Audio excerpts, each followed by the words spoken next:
Assalamualaikum warahmatullahi wabarakatuh. Apa khabar tuan-tuan dan puan-puan semua di mana saja anda berada, di rumah baik, di sekolah baik, di warung kopi baik, di mana sajalah, dalam kereta pun boleh tengok TV juga kan.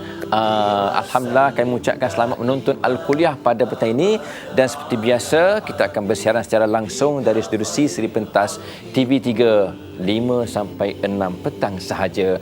Dan pada petang ini tuan dan puan-puan, kita akan bercerita tentang satu perkara yang memang kita beriman dengannya, dan memang kita akan menghadapinya satu ketika nanti, satu saat nanti, yang kita namakan sebagai tajuk kita zone critical.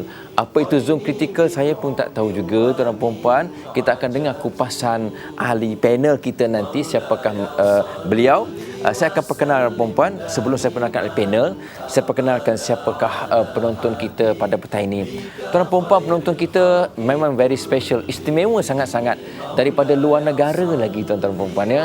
Daripada jemaah Islam kita yang berada di Singapura. Depan saya ni ramai orang Singapura, seramai 47 orang. Apa khabar semua? Assalamualaikum. Alhamdulillah. Yang diketuai oleh Cikgu Ahmad Hassan, orang yang sangat berpengaruh di sana, yang menguruskan ramai penceramah-penceramah dari Malaysia sampai ke Singapura untuk menganjurkan seminar, ceramah dan sebagainya. Dan tuan-tuan perempuan, bersama kita panelisnya ialah tak lain tak bukan orang yang cukup berilmu pengetahuan, apatah lagi membicarakan zone critical, yang berbahagia Datuk Abu Hassanuddin Al-Hafiz. Assalamualaikum Datuk. Waalaikumsalam warahmatullahi wabarakatuh. Alhamdulillah. Datuk ni sebenarnya merupakan tokoh penceramah yang ramai peminatnya di Singapura. Jadi tuan-tuan perempuan, sebagai penghargaan pada petang ini, kita ucapkan terima kasih kepada penaja hadiah untuk penonton. Antaranya ialah daripada Pustaka Salam. Jadi kalau anda ada soalan yang orang kata menepati tajuk kita zone critical yang bakal kita bincangkan nanti, Pustaka Salam bermurah hati untuk menyumbang 8 jilid kitab fiqh mazhab Imam Syafi'i untuk anda yang berada di rumah. So, kalau anda berada di rumah, tontonlah Al-Kuliah sambil memegang handphone. Teruskan send kepada kami ataupun emailkan kepada kami soalan tersebut. 2 soalan yang terbaik, Pustaka Salam akan berikan kitab mazhab Syafi'i, kitab fiqh mazhab Syafi'i. Dan juga kita ucapkan terima kasih kepada Galeri Ilmu Sendirian Berhad yang sudi menaja majalah Anis dan Asuh yang ada di hadapan saya pada petang ini. Ni yang Anis, ni Asuh. Anis untuk muslimah yang solehah, Asuh untuk kanak-kanak yang soleh dan juga solehah. 2 buku ni cukup bagus untuk kita baca. Okey, tuan-tuan perempuan, terusnya kita ucapkan terima kasih kepada produk Di Hatiku yang akan menyumbang juga kepada penonton yang berada di studio pada petang ini, dengan kopi gojinya, dengan jusnya. Terima kasih produk Di Hatiku. Dan juga kepada Aifa Health Sdn Bhd yang memang sinonim dengan diabetes, serta penawar untuk penyakit kencing manis. Kalau anda ada masalah kencing manis, bolehlah menggunakan produk Aifa Health. InsyaAllah yang menyembuhkannya ialah Allah Subhanahu Wa Taala. Cuma kita berdoa dan berusaha menggunakan Aifa Health. Terima kasih kepada semua penaja. Jadi tuan-tuan puan, satu lagi, ini istimewa, semua penonton Singapura akan dapat, iaitu kita ucapkan terima kasih kepada Raihan Records yang telah bermurah hati untuk menaja CD. Di dalamnya, dalam CD ini ada selawat. Ada lebih kurang 8 selawat yang termuat dalam CD ini, dengan selawatul murtadanya, selawatul burdahnya, sampailah kepada Tala al-Badru alaina. Terima kasih Raihan Record. Mudah-mudahan anda semua dimurahkan rezeki oleh Allah Subhanahu Wa Taala. Kita teruskan Datuk, kalau dah bersedia, kalau anda sudah berada dalam keadaan zone yang selesa, kita mulakan Al-Kuliah sekarang dengan tajuk zone critical. Jadi Datuk, kalau seingat saya ada hadis Nabi SAW menceritakan kepada Abu Hurairah radhiyallahu anhu, Nabi bersabda, dunia ini ibarat penjara bagi orang yang beriman dan juga syurga bagi orang yang kafir. Hadis riwayat Imam Muslim. So nak tanya Datuk, falsafah Islam menjelaskan bahawa kehidupan hakiki, kebahagiaan hakiki bukanlah kehidupan di dunia. Alam akhirat adalah penentu segala-galanya. Sama ada derita maupun bahagia, Datuk. Boleh tak Datuk jelaskan sikit tentang hadis tersebut? Silakan Datuk. Ya, terima kasih Ustaz Fauzi. Assalamualaikum warahmatullahi wabarakatuh. Bismillah walhamdulillah wassalatu wassalamu ala Rasulillah wa ala alihi wa ashabihi wa man nasarahu wa wala. Muslimin, muslimat, penonton yang dirahmati Allah. Agak istimewa petang ini kerana penonton di hadapan saya bukan calang-calang orang, bukan daripada Malaysia. Masya-Allah, daripada Jamaah Islam Singapura yang mungkin kebanyakannya merupakan peminat-peminat setia saya, yang sering kali mengikuti ceramah saya sepanjang saya berada di kota Singapura. Kita bertemu petang ini insya-Allah. Untuk menjawab soalan pertama dalam bincangkan soal tajuk zon kritikal, hebat bunyi berseram. Ya, memang ada hadis Nabi ada sebut, qala Rasul ad-dunya sijnun lil mu'min wal jannatu lil kafir. Sadaqa Rasulullah. Ia bermaksud Nabi kata dunia ini dia merupakan penjara bagi orang-orang yang beriman, tetapi dia merupakan satu syurga bagi orang-orang kafir. Kenapa? Sebab kita di dunia ini, orang Islam ini, beriman ini, yang ini dilarang, ini tak dibenarkan, yang ini haram kita makan, yang tak boleh buat, mana kita terpenjara. Banyak benda-benda kita tak boleh buat. Ada bagi orang-orang yang tidak Islam, orang kafir, bagi dia tak ada masalah. Maka ibarat hadis ini, di dunia ini kita ni terbelenggu. Tapi ingat, ini hanya untuk sementara sahaja.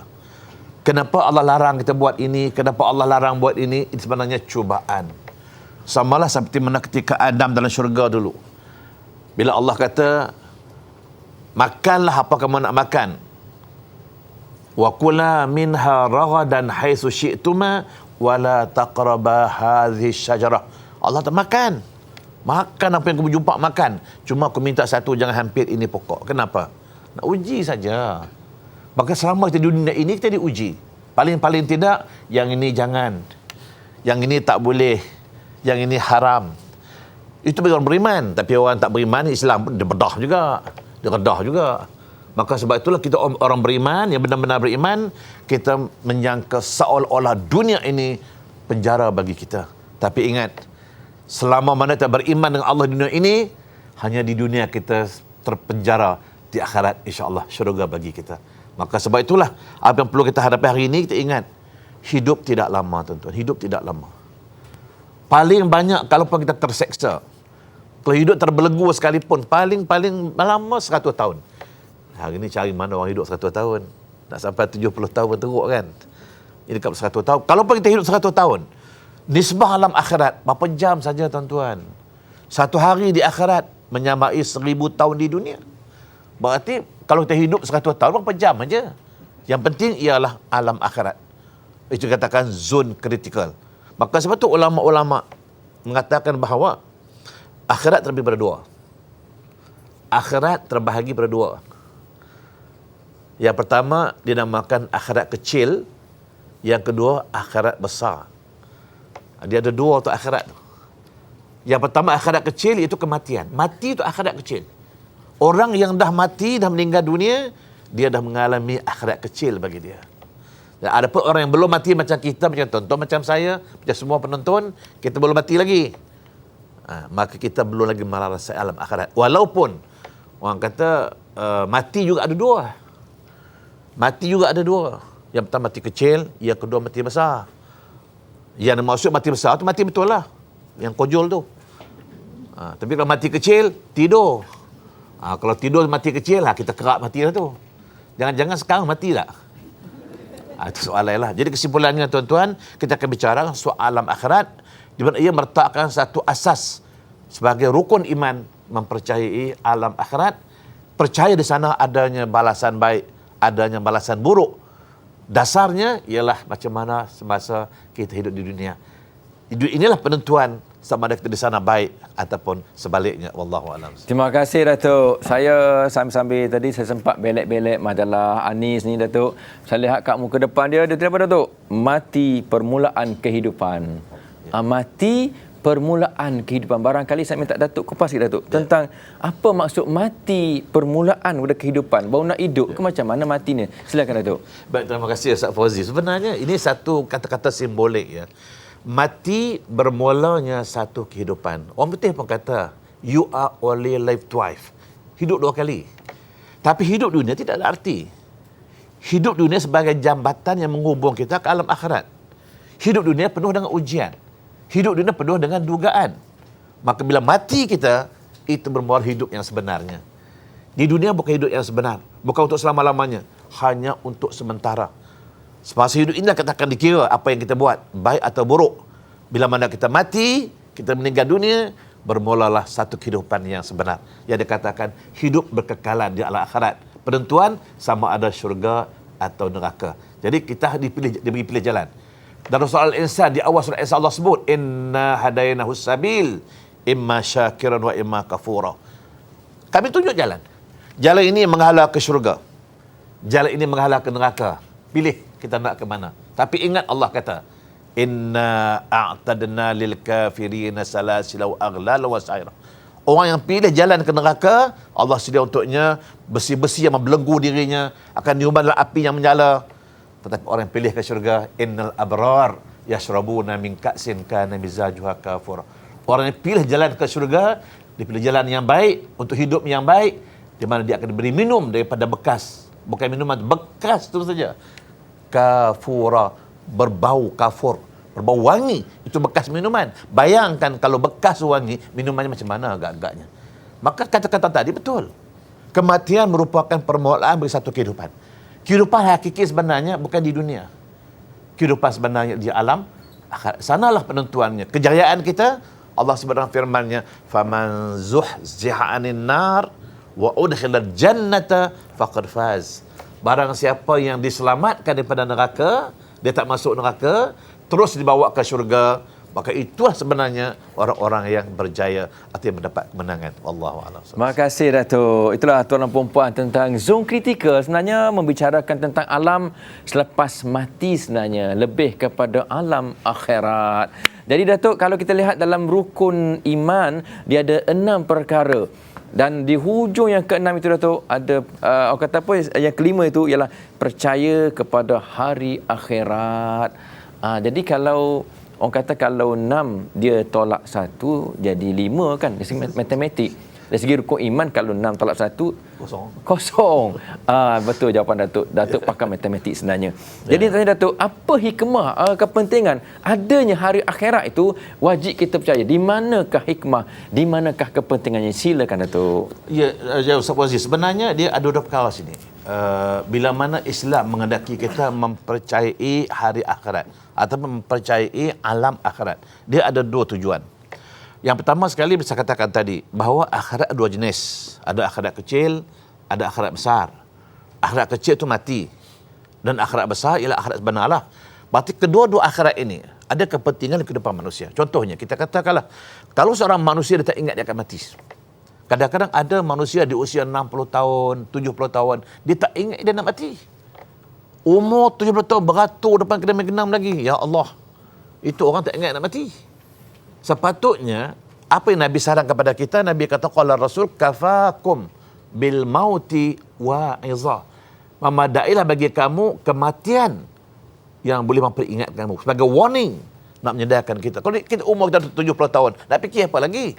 Paling-paling tidak, ingat saat kita nak mati, akhirat kecil ini, insya-Allah akan mengubah sikap kita, sifat kita daripada orang yang tidak baik kepada orang yang baik.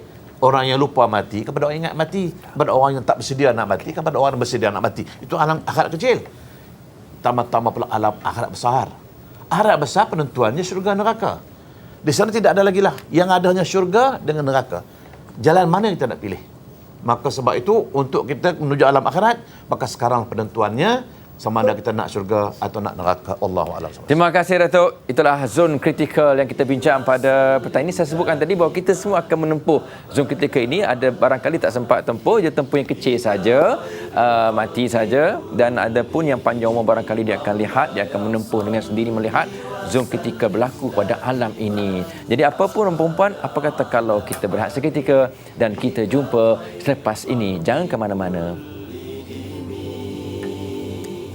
Muhammadun sayyidul kaunaini wathaqalain. Muhammadun sayyidul kaunaini wathaqalaini wal fariqaini min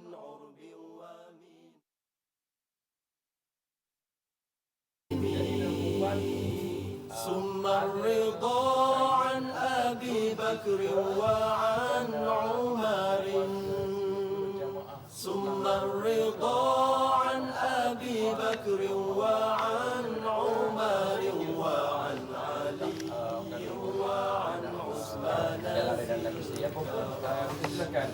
seorang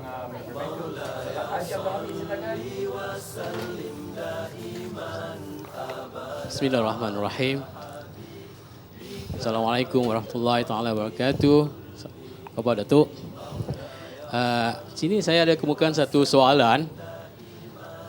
Masyarakat barat menggambarkan pada hari akhirat mereka masih boleh dapat melarikan diri naik helikopter seperti gambar wayang 2012. Tapi apakah keadaan sebenar dan bagaimanakah cara menghadapi hari tersebut pada pandangan Islam? Terima kasih, Datuk. Terima kasih Tuan Haji Abdul Hamid. Silakan Datuk untuk Ya, baik, terima kasih Tuan Haji daripada Singapura.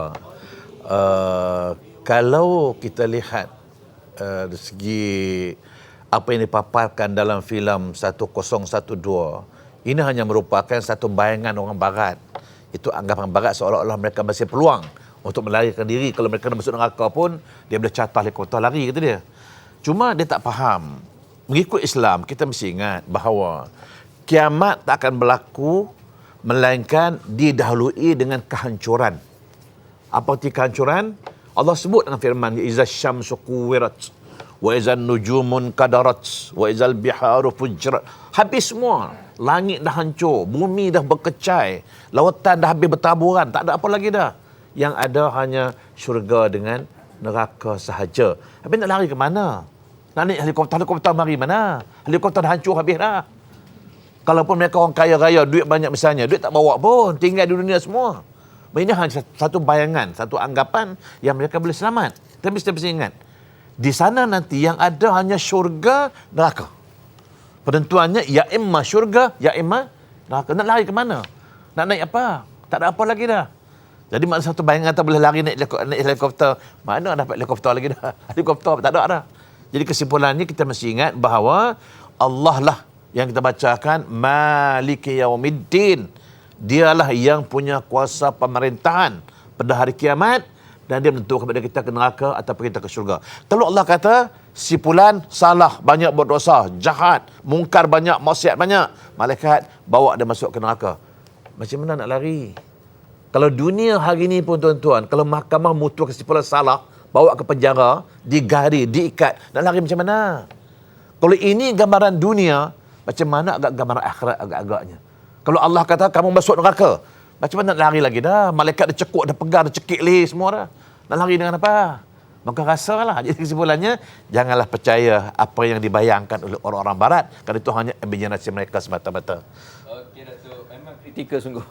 Sangat-sangat kritikal zone tersebut.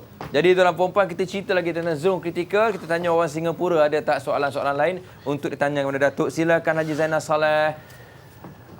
Terima kasih. Assalamualaikum warahmatullahi wabarakatuh. Waalaikumsalam. Datuk, ini soalan pertanyaan saya. Jika kita tahu dan memahami nikmat syurga serta neraka, bagaimanakah kita boleh tidur lena atau ketawa? Setiap detik kita sentiasa takutkan siksa Allah dan hanya mahu beribadah saja. Adakah menjadi kesalahan jika mempunyai perasaan demikian, Datuk? Okey, terima kasih Ya, Zainal. Betul baik, juga Datuk. Kadang-kadang susah juga nak tidur tu. Ya, Nak makan tak bagus soalannya. Bagus soalannya. Silakan Datuk. Saya tertarik begini. Kalau ada seorang ulama Sofi pernah menyebut, dia pernah menyebut katanya, di dunia ini satu perkara saja yang paling mengherankan aku. Dalam dunia yang luas ini hanya satu perkara saja yang amat mengherankan aku. Apa dia? Iaitu orang yang masih buat maksiat, buat mungkar, masih senyum dan ketawa. Dia tak sedar di belakangnya maut sedang mengejarnya. Seolah-olah dia heran, orang maksiat boleh gelak. Orang maksiat boleh suka. Padahal umur dah berapa?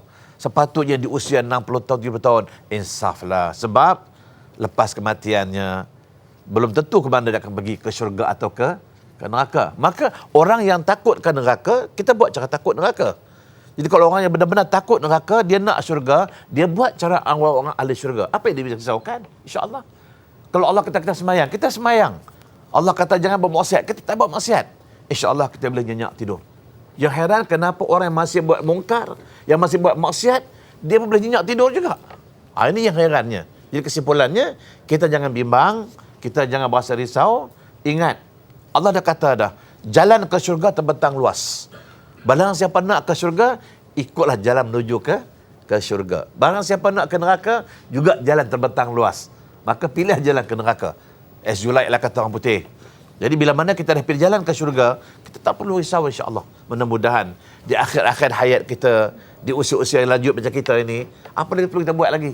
Bersedialah kita untuk alam ataupun zon kritikal penentuannya insya-Allah. InsyaAllah syurga. Maka sebab itu, janganlah sampai tak tidur, sampai tak nyenyak tidur, fikirkan, aku ni syurga ke neraka, syurga ke neraka. Yang penting, kita pilih jalan menuju ke syurga. Yakinlah kita, insyaAllah mudah Allah kata, Inna Allah la yudhi'u ajra man ahsana amala. Allah tak akan mensia-siakan balasan baik bagi orang-orang yang melakukan kebaikan. Jadi kita yakin, insyaAllah balasan kita, syurga insyaAllah. Terima kasih Datuk. Ibarat orang Singapura kata Datuk, don't play-play. Ya. Dengan hari akhirat, don't play-play ya. Okey Datuk, kita memang seronok sangat dengan warga Singapura. Mereka serumpun, mereka sebangsa dan mereka seagama dengan kita sebenarnya. Dan nama pun sama, tapi yang ni pelik sikit ni. Hajah Markati. Silakan kalau ada soalan, silakan. Bismillahirrahmanirrahim. Assalamualaikum warahmatullahi wabarakatuh. Soalan saya Datuk, adakah taubat di hujung nyawa, iaitu ketika dilanda bencana, atau dah pun dapat peringatan yang nyawa kita dah tak panjang lagi, masih diterima oleh Allah Subhanahu Wa Taala? Okey. Terima Terima kasih Hajah tentang taubat Datuk, tentang taubat di hujung nyawa. Adakah masih diterima oleh Allah Subhanahu Wa Taala? Silakan Datuk. Terima kasih yang bertanya. Cuma bila mana kita sebut masalah taubat, yang pertama sekali kita berasa seronok dan syukur bila ada orang mau nak bertaubat. Masalahnya orang tak nak bertaubat. Walau bagaimanapun kalau ikut pahaman ulama-ulama mazhab Mu'tazilah mengatakan wajib ke atas setiap individu sentiasa bertaubat. Sentiasa bertaubat. Ada individu Mu'tazilah mengatakan wajib bertaubat. Walaupun ahli sunnah kata terpulanglah dia nak taubat sudah. Cuma soalan tadi di akhir, di hujung nyawa. Kalau kita rujuk dalam Quran, sila rujuk ayat 17 surah An-Nisa. Sila rujuk ayat 17 surah An-Nisa. Allah sebut dengan firman-Nya, A'udzubillahi minasyaitonir rajim. Innamat taubatu 'alallahi lilladzina ya'maluna as-su'a bijahalatin thumma yatubuna min qaribin fa ulaika yatuballahu 'alaihim. Sadaqallahul azim. Allah memberi pengakuan yang Allah akan tetap menerima taubat orang-orang yang melakukan satu kesalahan dengan jahil. Satu kesalahan dengan jahil, tiba-tiba dia sedar, dia salah, dia silap, terus dia bertaubat. Maka orang ini Allah tetap menerima taubatnya. Tapi soalan tadi itu sambung ayat 18 surah yang sama. Di ayat 18 surah An-Nisa Allah sebut firman-Nya, A'udzubillahi minasyaitonir rajim. Walaisatit taubatu lillazina ya'maluna as-sayyi'at hatta idza hadara ahadahumul maut qala inni tubtul an walalladzina yamutuna wa hum kuffar ulaika atanna lahum azaban alima. Sadaqallahul azim. Yang bermaksud Allah tidak memberi jaminan akan menerima taubat orang-orang yang melakukan kesalahan demi kesalahan, banyak salah, hatta sehinggalah jaa ahadahumul maut, sampai dah dekat-dekat nak kojol. Itu bahasa kasar lah tu. Ataupun orang tahu sampai dekat-dekat nak piak. Atau sampai dekat-dekat nak mati. Dah ada tanda nak mati dah, baru nak bertobat. Maka Allah kata walalladzina yamutuna wa hum kuffar. Samalah seperti orang-orang yang mati dalam keadaan kafir, bila berdosa mereka Allah takkan ampunkan. Taubat mereka Allah takkan terima. Maka sebenarnya konsep taubat ini, sebab tu ulama-ulama kata kalau boleh kita jangan tunggu-tunggu lagi. Dia lebih-lebih di usia lanjut macam kita, tunggu apa lagi? Maut akan datang tiba-tiba. Kiamat kecil akan berlaku tiba-tiba. Zon kritikal akan sampai bila-bila masa. Anytime. Anywhere. Dia kita tak simpang lah kan. Dan nak balik syurga selamat insya-Allah. Yang pentingnya kita mesti fikirkan bahawa zon kritikal akan tiba bila-bila masa. Maka sebab itu tunggu apa lagi? Bertobatlah. buang dosa semua, bersihkan pada noda, insya-Allah apa yang kita nak di sana nanti kita selamat insya-Allah. Ya, terima kasih Datuk. Saya senang fikir juga macam mana kritikal masa mati tu, kritikal tu dengan malaikat mautnya datang, dengan yalah orang sibuk baca Yasin. Jadi kritikal betul lah. Jadi orang ajar mengucap pun ya juga. Jadi Datuk, kita teruskan lagi kepada soalan terakhir dari warga Singapura, jemaah Muslim Islam di Singapura. Hajah Mariam, silakan kepada soalan. Assalamualaikum warahmatullahi wabarakatuh. Waalaikumsalam. Saya ada satu soalan. Matlamat hidup seorang mukmin hanyalah mencari keridhaan Allah Subhanahu wa taala serta keridhaan ibu bapa. Macam mana hendak memperolehi keridhaan ini, Datuk? Ya. Sekian, terima kasih. Ya, Terima kasih okey. Hajah Mariam. Soalan jelas, memang jelas Datuk. Nak dapatkan redha Allah macam mana agak-agaknya? Silakan Datuk. Memang sebenarnya kita kena faham hidup manusia ini, di dunia ini, yang sementara ini, kita mesti ingat, apa yang kita buat, apa yang kita lakukan, tak lain tak bukan melainkan untuk mendapat keredaan Allah. Apa keredaan Allah? Apa yang kita buat, Allah suka. Bila Allah suka, ada ganjaran. Bila ada ganjaran, besok balasan kita baik. Cuma soalan tadi, bila nak mendapat keredaan Tuhan, dia ada kaitan dengan keredaan kedua bapa. Sebab tu hadis Nabi sebut, ridha Rabb, ridha walidain. Keredaan Tuhan bergantung pada keredaan mak bapak. Kalau seorang anak hanya mendapat keredaan Tuhan, berbakti pada Tuhan, sembahyang tak berhenti, buat benda baik, tak buat maksiat, dengan mak bapak tak hormat. Dengan mak bapak dia berdahaka. Mak bapak dia cakap kasar. Sehingga mak bapak tak redha dia. Bila dah mak bapak tak redha seorang anak, maka susah anak nak mendapat keredaan Allah. Walaupun dia buat untuk mendapat keredaan Allah. Jadi hadis Nabi mengatakan ridha Rabb, ridha walidain, keredaan Allah bergantung atas keredaan kedua ibu bapa. Maka sebab itu sebelum kita mendapat keredaan Allah, terlebih dahulu kita berusaha untuk mendapat keredaan kedua ibu bapa, bayi adik bapa lah. Apa yang kita buat, biar mak bapak kita redha. Apa yang kita buat, biar mak bapak kita suka. Bila mak bapak kita suka, maka di atas keredaan kedua bapa inilah kita akan mendapat keredaan Allah Subhanahu Wa Taala. Maka sebab itu Allah boleh redha bila-bila, tapi ingat Allah kata terpulang mak bapak kamu dulu. Kalau mak bapak kamu tak redha, aku tak redha. Walaupun kamu buat dan mendapat keredaan aku. Maka sebab itulah hubungan anak dengan mak bapak amat penting dalam kehidupan sebagai seorang Muslim. Ingat orang-orang yang masih ada mak bapak. Kerana keredaan mak bapak ada hubungan dengan keredaan Allah Subhanahu Wa Taala. Ya, terima kasih Datuk. Jadi tuan-tuan dan puan, berakhirlah sudah soalan-soalan daripada warga jemaah Islam Singapura, dan saya belum baca lagi SMS ataupun email daripada anda yang berada di rumah. Apa kata kalau kita berehat dahulu dan kita jumpa selepas ini insya-Allah. بك خير الخلق كلهم محمد سيد الكونين والثقلين.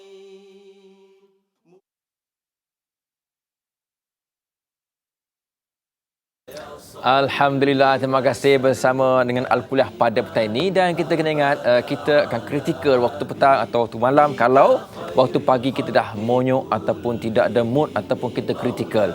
So dengan sebab itu pagi-pagi, esok dan lusa, lihatlah motivasi pagi bersama dengan Amal Fitri Raya 6.30 sampai pukul 7 pagi. Dan kita teruskan zon kritikal kita pada petang ini. Harap-harap anda tidak kritikal di rumah, anda selesa di rumah. Tapi lepas ni kita ingatlah bahawa kita akan menghadapi menempuh zon kritikal.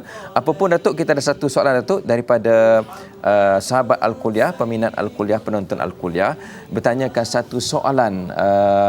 Okey, saya baca soalan dia. Daripada namanya Azwan. Datuk, benarkah apabila Dajjal keluar ke muka bumi masih ada 60 tahun lagi untuk berlakunya kiamat? Oh, lama juga Datuk, 60 tahun. Sempat dapat cucu lagi ni. Betul ke Datuk? Silakan Datuk. Ustaz Fauzi, sebenarnya kalau terlihat dalam kitab-kitab yang ditulis para ulama, mengatakan bahawa di antara tanda-tanda kiamat ini ada dua. Ada tanda kecil dan tanda besar. Dan kelahiran Dajjal merupakan tanda besar. Berarti kalau sampai peringkat dah keluar Dajjal tu, mereka tak lama lagi dah. 60 tahun tu lama Ustaz Fauzi, boleh menikah salah seorang tu. Ya. Lama lagi tu. Sebenarnya sampai ke peringkat tanda-tanda besar seperti lahirnya Imam Mahdi, seperti keluarnya Dajjal, turun Nabi Isa, di mana ulama-ulama tak menetapkan bila masa akan berlaku. Bahkan ada ulama mengatakan masa zaman Nabi Isa tidak begitu lama. Maknanya bila turun Nabi Isa, lepas tu keluar pula Ya'juj Ma'juj, itu benarnya hampir benarlah hari kiamat. Bahkan sekarang ini pun, kalau zaman Nabi 1400 dulu, Nabi pernah berkata dah, ana wassa'ah kahataini, kata Nabi. Nabi pernah sebut dah, ana wassa'ah, aku dah hari kiamat, antara aku dan hari kiamat, jarak dia kahatain, antara dua ini, kata Nabi. Di antara dua jari jaraknya. Tak jauh. Maka ulama-ulama mengatakan sekarang kita berada di akhir zaman. Di akhir zaman tu pendek kata dah akhir dah. Maka yang tinggal tak sampai 60 tahun. Sebab tu ulama-ulama menetapkan berapa tahun sebenarnya, sampai bila mana muncul Ya'juj Ma'juj berapa tahun lagi, tak disebut. Cuma ulama kata itu di antara tanda-tanda besar yang kiamat sudah hampir, bila keluar Ya'juj Ma'juj, bila keluar Dajjal, tua Imam Mahdi, Kaabah diruntuhkan, Quran diangkat. Ini tanda-tanda besar. Mana itu menunjukkan kiamat hampir benar dah. Mungkin pada ketika itu kalau ada pun tak berapa orang dah. Sebab orang-orang beriman dimatikan dulu. Sebab orang Allah tak nak orang beriman akan berhadapan dengan Dajjal atau Ya'juj dan Ma'juj. Bahkan mereka dimati lebih dulu sebab mereka lebih selesai hidup untuk menghadapi alam akhirat. Wallahu alam. Masih Datuk, kita teruskan Datuk. Soalan yang kedua dari email Siti. Dia kata betul tak pendapat Datuk menyatakan bahawa lebih baik mati sekarang daripada menempuh suasana kiamat yang huru-hara, yang kritikal tu Datuk. Lebih baik kita mati sekarang lah daripada kita jumpa kiamat, bukit melantunnya keluar air laut, membuak-buak. Betul tak Datuk pendapat ni? Silakan Datuk. Ini agak lucu sikit Ustaz Fauzi. Dia mati bukan boleh nak sekarang. Nak, bila nak mati, macam matilah. So, aku ada soalan nak. Cuma mungkin persoalannya agak saya. Kalau kita mati sekarang, mungkin kita kena palu lama dalam kubur tu. Itu maksudnya. Sebab kiamat lambat lagi. Jadi kalau mati besok dekat-dekat kiamat, kena pukul 4 kali dah kiamat ada. Untung. Maka sebab tu kita kena fikir. Kadang-kadang orang yang lama kena seksa dalam kubur, mungkin dia mati lama dulu, 1000 tahun dulu, 2000 tahun dulu, sampai sekarang masih diseksa dalam kubur, mungkin lama. Tapi berlaku kiamat besok, bilangan dia lebih awal pada kita. Dia lebih awal dia bicarakan, lebih cepat dia selamat daripada mahsyar. Berarti dia lama dalam kubur, dia sekejap daripada mahsyar. Jadi kita nak yang mana? Nak lama dia dalam kubur ke? Nak lama pada mahsyar? Tolak pi, tolak mai, sama juga. Dia, siapa yang lama mati awal, lama dalam kubur. Mati kemudian, sekejap dalam kubur. Orang yang mati awal, sekejap di mahsyar. Orang yang mati lewat, lama di mahsyar. Jadi kesimpulannya, pi mai, sama. Cuma soal mati, bukan boleh nak tak nak. Kalau gitu, saya nak mati awal. Cakap Tuhan, saya nak mati awal. Tak boleh tu, tak mati soal Tuhan. Mana boleh minta mati awal. Walau bagaimanapun, apa yang penting bagi kita, hidup dunia ini sementara. Ingat, Allah hanya pinjamkan roh kepada kita untuk hidup sementara, untuk mengumpul bekalan. Dunia tempat cari bekalan, bukan untuk hidup selama-lamanya. Allah sebut dengan firman-Nya, a'udzubillahi minasyaitonirrajim, wa tazawwadu fa inna khairaz zadi taqwa. Cari bekalan, siapkan bekalan. Dan Allah kata sebaik bekalan ialah at-taqwa. Bertakwa hidup ini. InsyaAllah mudah-mudahan jangan fikir soal mati. Bila Allah nak ambil nyawa kita, I am ready. Anywhere, anytime. Wallahu a'lam. Okey Datuk, kita teruskan lagi soalan-soalan yang kritikal Datuk. Tentang Zoom kritikal. Daripada Lan Datuk. Dia kata akhir-akhir ini kerap berlaku kes pembuangan bayi. Apakah ini petanda-petanda bahawa sudah sampai zon kritikal? Silakan Datuk. Ya, ini satu realiti yang berlaku di kalangan masyarakat kita. Kerana isu buang bayi tak habis-habis. Hari-hari berlaku, mungkin besok akan berlaku, lusa akan berlaku lagi. Sebabnya kita banyak melahirkan manusia-manusia haiwan. Kita banyak melahirkan manusia-manusia bersifat binatang. Sebab saya guna perkataan binatang kerana apa? Sampai istilah buang bayi ini bukan manusia lagi dah. Sebab kalau tengok binatang sendiri pun, monyet ni pun, kalau anak dia mati, dia tak tinggal, tak buang. Dia bawa kulu kili, habis busuk anak dia tak buang. Itu binatang. Tapi kenapa kita bila kita 9 bulan melahirkan yang mengandung, bertarung nyawa melahirkan anak, tiba-tiba bila anak lahir, senang-senang buang. Di manakah sifat kemanusiaan kita? Jadi cuma yang saya jawabnya, ini bukan berarti tanda-tanda akhir yang kiamat akan hampir. Sebab saya teringat dalam kitab Udratun Nasihah, dalam kitab Udratun Nasihah fi Asrar Sa'ah, tidak menyebut yang bahawa sampai peringkat buang bayi itu tanda akhir kiamat. Tapi banyak tanda-tanda lain yang disebut dalam kitab Udratun Nasihah fi Asrar Sa'ah, disebut tentang tanda-tanda kecil berlakunya akan berlaku kiamat, yang mana saya berpendapat hampir semua 16 perkara kecil ini semuanya sudah berlaku. Allahu a'lam. Terima kasih Datuk. Terus lagi soalan tu ya. Nabi pernah bersabda tu, mafhumnya tanda hari kiamat semakin dekat, dihapuskan, yang dicabut ilmu agama, lalu timbul fitnah, bala bencana dan kekacauan, di mana-mana dijumpai kebakhilan serta banyak pembunuhan demi pembunuhan berlaku.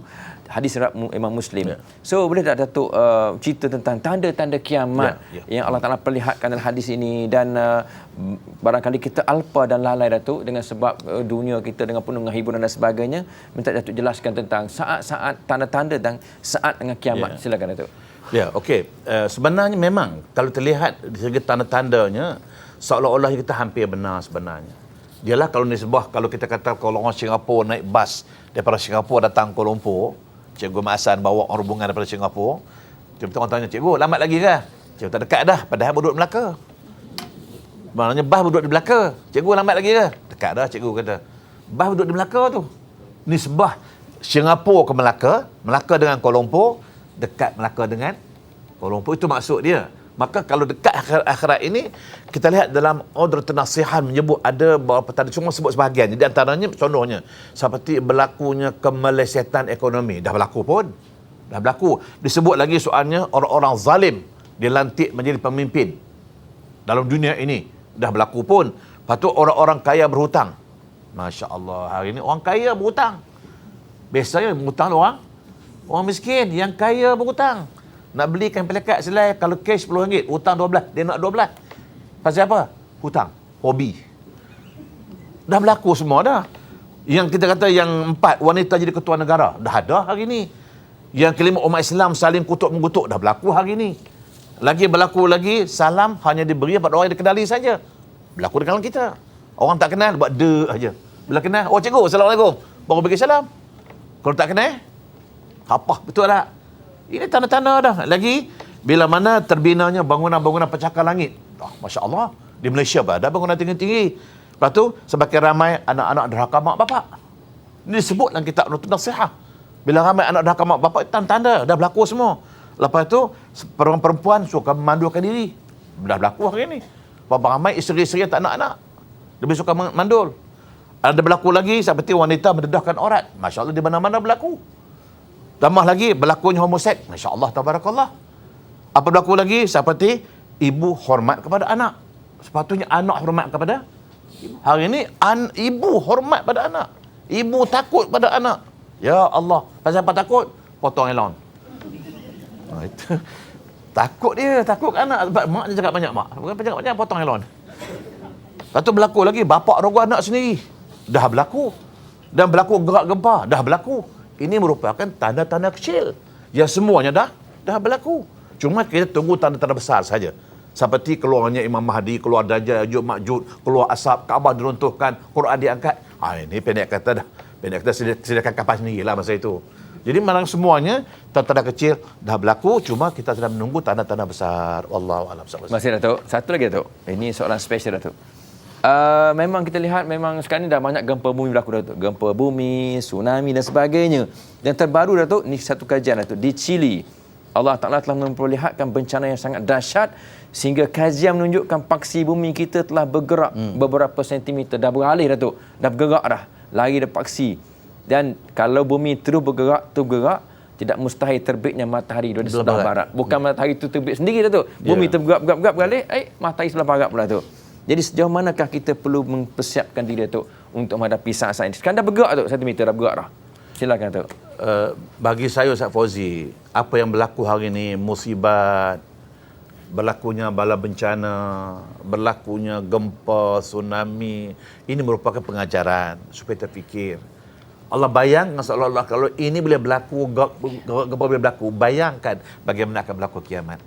Bila mana Allah kata sebut dalam firman-Nya, "Idza zulzilatil ardu zilzalaha wa akhrajatil ardu asqalaha wa qala al insanu ma laha." Bila mana Allah goncang bumi, itu dah kiamat lah tu.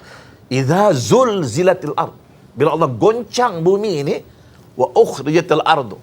Bumi memancarkan, terpancuk keluar. Semua yang ada dalam perut bumi terpancuk keluar. Segala harta-harta karun yang dalam bumi terpancuk keluar. Maka ini merupakan gambaran kiamat. Maka yang berlaku hari ini, cebisan di antara gambaran kiamat. Supaya kita berfikir bersedia kita untuk menghadapi alam akhirat. Walau bagaimanapun tuan-tuan, kita berasa bangga dan bersyukur kerana apa? Saya dipahamkan, sebelum berlakunya Al-Qari'ah, Mal-Qari'ah, maka ada ulama pendapat mengatakan terlebih dahulu keluar asap. Dia keluar asap sepoi bahasa dan diiringi dengan angin sepoi bahasa, dan bila datang angin sepoi bahasa akan mematikan semua orang-orang yang beriman. Kalau ada orang beriman masa itu, datang angin sepoi bahasa, Ya'juj Ma'juj dah turun, semua dah, datang angin sepoi bahasa. Datang seluruh dunia akan ditiup angin sepoi bahasa. Maka pada ada ketika itu orang beriman, dia matikan dulu. Sebab Allah tak nak orang beriman ini mengalami keadaan zon yang paling kritikal, iaitu Al-Qari'ah, Mal-Qari'ah. Wa ma adraka mal-Qari'ah, yauma yakudun nasu kal farashi mabsus. Hari itu manusia seperti kupu-kupu berterbangan, seperti abu-abu ditiup angin. Maka Allah tak nak orang beriman ini mengalami suasana ini, insya-Allah. Ya, terima kasih Datuk.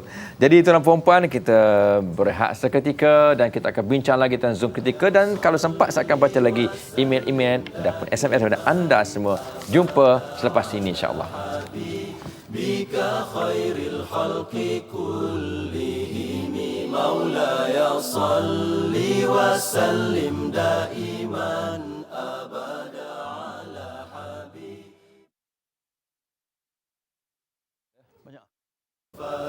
Terima kasih kepada anda semua. Masih lagi setia dengan Al-Kuliah walaupun dah sampai ke penghujung rancangan. Itulah dalam puan-puan minggu hadapan tajuk Al-Kuliah Ukhuwah. Jangan lupa saksikan pada minggu hadapan. Tadi kita lihat sedutannya sahaja. Dan Datuk, kita teruskan soalan email Datuk yang banyak ni. Saya terpaksa tapi Datuk, sebab ada yang banyak cerita bab buang bayi Datuk. Syabas pada anda yang masih sedar dan yang telah sedar. Satu lagi Datuk, soalan daripada Din. Antara tanda-tanda Zoom ketika Datuk diceritakan ialah tulisan dalam Al-Quran akan hilang. Ya. Boleh Datuk kupaskan tentang tulisan Al-Quran hilang? Silakan Datuk. Ya. Sebenarnya Ustaz Fauzi, untuk menjawab soalan ini, mungkin satu kesilapan kita. Kerana kita menyangka di antara tanda-tanda kiamat, dia kata tulisan Quran akan hilang. Sebenarnya bukan Quran akan hilang, bukan tulisan itu. Sebenarnya ada disebut dengan Quran diangkat. Mana Quran diangkat. Boleh jadi Quran semua hilang. Bila Quran semua dah musnah. Atau mungkin pada ketika itu kalau ada pun hukum-hukum Quran tak dilaksanakan. Jadi saya masih pegang kepada pendapat yang mengatakan bukan tulisan Quran itu hilang, tetapi Quran itu diangkat. Tak mustahil tu masa nanti Quran dah tak ada. Quran tersimpan dalam lemari pun dah tak ada. Quran di librari pun mungkin tak ada. Tiba-tiba tak ada. Kenapa? Allah angkat. Sebab pada saat itu hukum Quran tak akan dilaksanakan lagi dah. Samalah kita katakan di antara tanda-tanda kiamat besar, Kaabah akan diruntuhkan. Ada orang kata Kaabah akan runtuh. Ada orang kata Kaabah akan diruntuhkan. Siapa yang runtuh? Wallahu alam. Tapi yang pentingnya bila Kaabah runtuh ataupun diruntuhkan, itu pendek kata dekat-dekat benar lah tu. Maka dia katakan bukanlah ayat Quran tu diangkat, dihilang, tidak. Bukan berarti buka tu cerah kertas putih, tidak. Quran tu diangkat. Ada kemungkinan semua Quran hilang. Mana pergi? Allah angkat. Itu menunjukkan tanda yang kiamat hampir benar-benar berlaku. Cuma kalau yang berlaku hari ini, kita lihat buka Quran, satu muka surat cerah, tak ada. Dia kata itu diangkat, tanda kiamat akan berlaku. Kalau satu muka surat diangkat, itu bukan tanda kiamat. Sebab saya kata ada kemungkinan besar itu tersalah cita. Sebab kalau Allah nak angkat ayat Quran, kenapa dia ambil satu muka? Terkadang ayat Quran awal ayat surah muka surat lain, sambung ayat muka surat lain, yang hilang muka sebelah, sambung ayat dia kepalanya ada. Kalau Allah nak ambil semua ayat sekali, maka saya katakan ada kemungkinan tersilap cita. Jadi jawab soalan tadi saya kata bukan ayat Quran tu akan hilang, tapi Quran akan diangkat. Allahu a'lam. Okey. Terima kasih Datuk. Ini soalan daripada Hasan. Macam mana Datuk nak nasihat orang yang sudah tua yang tak sedar diri untuk bertaubat bagi menghadapi zon kritikal yang dah tak lama dah. Kubur kata mari, rumah kata pergi. Silakan Datuk. Oh, susah Ustaz Fauzi. Bila dah tak sedar diri, tak sedar buat macam mana? Memang tak nak sedar. Sebab tu kita kadang-kadang bila nak sedar ni di usia 40 tahun tu kena sedar dah. Kalau sampai dah doket-doket bona tu, sampai umur dah 70 tahun, itu kalau tak nak sedar lagi, tak tahulah. Maka sebab itulah saya mengatakan bahawa kita sedang menanti dua kiamat. Kita mesti ingat. Kita sedang menanti dua kiamat. Yang pertama kiamat kecil, yang kedua kiamat besar. Yang pertama kita sedang menanti kiamat kecil. Maka sebab tu Nabi kata, dalam banyak hadis-hadis Nabi sebut, di antaranya Nabi kata, qala Rasul kafakum bil mauti wa'iza. Memadailah kamu ingat mati. InsyaAllah akan menyedarkan kamu. Dalam hadis lain Nabi kata, man arada wa'izan fal mautu yakfi. Barang siapa nak satu perkara yang boleh menyedarkan diri dia, bagi warning diri dia, mati. Cukup untuk menyedarkan diri. Ingat mati. Maka sebab tu di usia 70 tahun, di usia kita 75 tahun, nak fikir apa lagi, nak tunggu apa lagi? Bersedialah kita untuk menghadapi kiamat kecil, zon kritikal yang mana kita bila-bila akan mati. Yang masalahnya, yang Nabi kata sebuah hadis, qala Rasul, khairukum man tala umurahu wa hasuna amaluh. Sebaik-baik kamu, kata Nabi, orang yang dilanjutkan usianya, semakin lanjut usia, semakin tua, semakin baik amal ibadat dia. Ya Allah. Tambah usia, makin baik amal ibadat dia. Tapi Nabi kata, wa syarrukum, sejahat-jahat kamu. Orang yang bila dia lanjut usia, makin buruk perilakunya, semakin buruk perangai, makin buruk kerjaannya. Maka sebab itulah kita perlu ingat, sebaik-baik kita orang yang semakin tua, semakin baik amal pekerjaan kita. InsyaAllah mudah-mudahan Allah rahmati kita, Allah berkati kita. Terima kasih Datuk. Sempat lagi Datuk, kita baca lagi. Dia ada Farid. Farid dari Pasir Mas Datuk. Okey, soalannya ialah, ada hadis menyebutkan bahawa antara tanda kiamat ialah ilmu dicabut daripada dada. Dan kejahilan pun berleluasa Datuk. Apakah maksud ilmu dicabut itu? Ilmu tu tiba-tiba hilang dada kita jadi terbinga-binga, ataupun memang kematian ulama? Datuk, silakan. Kadang-kadang kita jumpa hadis-hadis yang bentuk simbolik. Banyak hadis-hadis yang bentuk simbolik. Ada bentuk hadis sarih, hadis secara direct. Tetapi ada hadis-hadis simbolik. Contoh kita kata bila mana ilmu dicabut daripada dada ulama. Maksud dia bukan dicabut. Seorang alim, seorang ulama tengah-tengah cakap, tak cakap pasal apa, ilmu habis, tak ada, dicabut. Ini segi logik tak ada. Cuma simboliknya bila mana orang-orang ulama dimatikan. Tidak ada pengganti. Tidak ada generasi baru yang boleh mengganti ulama-ulama. Itu maksud dia. Ini realiti. Dunia hari ini bagaimana berlaku. Kita lihat ulama besar banyak meninggal. Ulama besar, ulama-ulama terkenal meninggal. Pengganti tidak ada.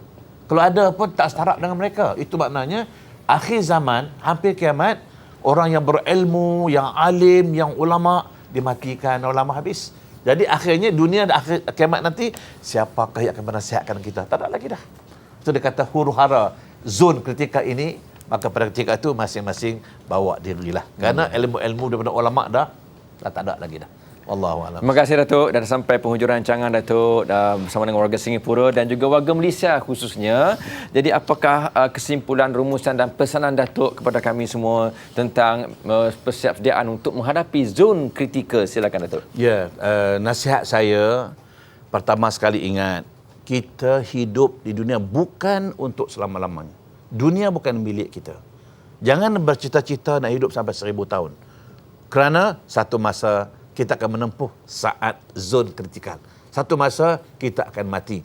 Bila kita mati, tertutuplah rekod amalan kita, melainkan 3 perkara kalau ada pada kita. Kalau ada, yang pertama sedekah jariah. Dan saya faham orang Singapura, Masya Allah, sedekah jariah dah banyak. Tapi belum cukup lagi tu, tambah lagi. Tapi ada dah. Yang kedua, anak-anak yang soleh. Bukan anak yang nama Saleh. Anak yang soleh, beramal soleh, yang mendoa untuk bapak dia. Kalau anak soleh tak berdoa, buat apa lah? Dan yang ketiga, ilmu-ilmu yang pernah kita ajar orang yang dimanfaatkan. Kalau kita ada, mana kalau kita bekalan kita, maka sebab itu bersedialah kita untuk zon kritikal. Di mana lepas kita mati habis.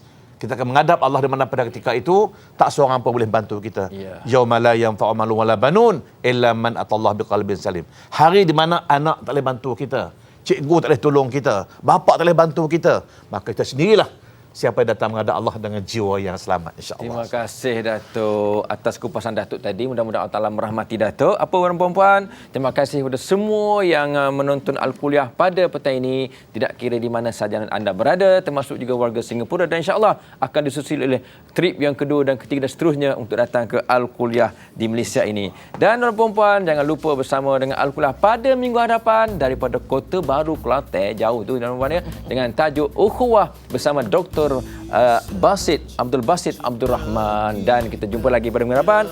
Assalamualaikum warahmatullahi wabarakatuh. Dunia ini bukan tempat tinggal, di sini hanya sebentar, tidak kekal. Betulkan niat dari sekarang, tukar sikap kita yang merugikan. Quran dan Sunnah jadikan panduan, agar besok kita tidak kekesalan. Biar susah sedikit kerana Tuhan, untuk menghindar kesusahan yang besar yang tidak sanggup ditanggung badan. Ambillah iktibar kalau mahu sedar. Di sana tiada taulan yang membela, amal ibadah itulah pembela kita. Ayuh bersegeralah membuat kebajikan, jangan dilalaikan oleh nafsu dan syaitan.